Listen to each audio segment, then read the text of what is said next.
Dal terzo canto dell'inferno dantesco, La porta dell'inferno, elaborata in vernacolo dal nostro maestro Giovanni Oliva.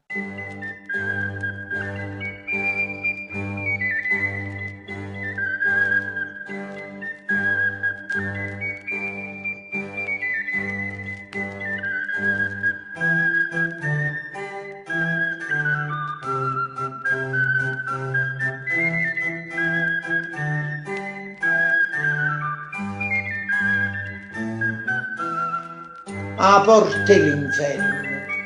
Sti parole a scure significazione ingoppano a porte io le getto. Per me si trasano da città e sofferenza, per me si vengono d'orrore eterno, per me si arriva dove si scondono i peccati. Io fui creata dalla potenza di Dio, la sapienza lo figlio e l'amore lo Spirito Santo. Prima me solo cose eterne come a me furono create. Abbandonate tutte speranze, voi che per me trasite.